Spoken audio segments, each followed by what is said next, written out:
ఎన్నికలయ్యాక బయట కనిపించిన వైసీపీ నాయకులు అవాస్తవాలతో ప్రజల ముందుకు వస్తున్నారని టీడీపీ విజయనగరం జిల్లా అధ్యక్షుడు కిమిడి నాగార్జున విమర్శించారు. గురువారం నాడు విజయనగరంలోని పార్టీ జిల్లా కార్యాలయం అశోక్ బంగ్లాలో విజయనగరం ఎమ్మెల్యే అదితి విజయలక్ష్మితో కలిసి నాగార్జున మీడియాతో మాట్లాడారు. 2019లో ఓటమి చవి చూశాక తాను స్వయంగా రైతుల సమస్యలపై ప్రజల్లోకి ఇదే డిసెంబర్లో వెళ్లగా అసంఖ్యాకమైన సమస్యలు గుర్తించారని తెలిపారు. గత 5 ఏళ్ల వైసీపీ పాలనలో రైతులపై ఎన్నో ఆంక్షలు పెట్టారని, ఈ క్రాప్లో ఇబ్బందులు పెట్టి దళారీ వ్యవస్థను పెంచి పోషించారని, ఆటోలో ఆనాడు పాలకులు చెప్పిన మిల్లులకు వెళ్తే దోపిడీ చేసేవారని, 50 రోజులైనా డబ్బులు చెల్లించే పరిస్థితి ఉండేది కాదన్నారు. నేడు ఎన్డీఏ కూటమి పాలనలో ధాన్యం సేకరణతో రైతులు ఆనందంగా ఉన్నారని అన్నారు.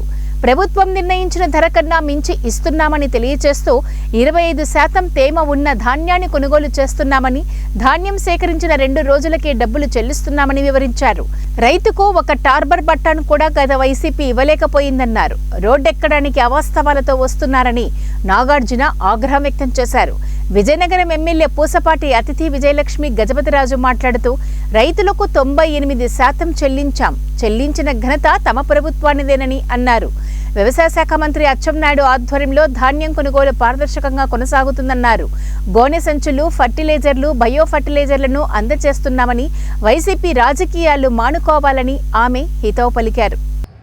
ఎంతో మంది రైతులు చెప్పి ఏడ్చేవారంటే కనీసం అక్కడి నుంచి ఎక్కడికి ఆటో కట్టించుకుని వచ్చాం కదా, ఎందుకు ఏదో ఒక రేటుకి ఇచ్చేసామంటే కొంత డబ్బులైనా వస్తాయి, నా దగ్గర పని చేసుకున్న కూలీలకు తిరిగి డబ్బులైనా ఇచ్చుకుంటాను, నేను తిన్నా తినకపోయినా పండగ కూడా వస్తుందని చెప్పి పాపం ఆ రకంగా బాధపడుతూ అమ్మేసి వెళ్ళేవారండి.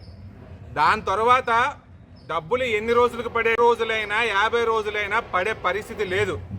బొత్స సత్యనారాయణ గారు ప్రతి సంక్రాంతి ముందు మీటింగ్ పెట్టడం, 21 రోజుల్లో ఖచ్చితంగా మేము ఇచ్చేస్తామని చెప్పి ఆయన చాలా గొప్పగా గర్వంగా చెప్పేవారు.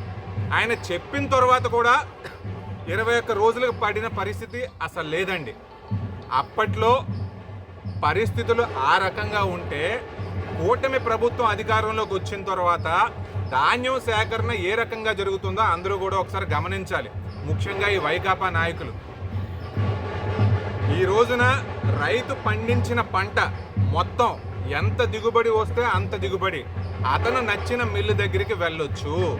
అంటే ఆ మిల్లుకి నచ్చితే రైతుకు వెళ్ళొచ్చు, లేదా ఈ మిల్లుకి నచ్చితే రైతు అక్కడికి వెళ్ళొచ్చు.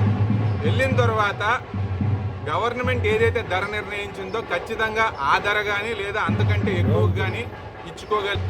అయితే నారా చంద్రబాబు నాయుడు గారు ముఖ్యమంత్రిగా, అలాగే అగ్రికల్చర్ మినిస్టర్ అచ్చెన్నాయుడు గారి కింద ఎప్పుడైనా ఫార్మర్స్కి చాలా అద్భుతంగా మనం చూస్తూ ఉన్నాము.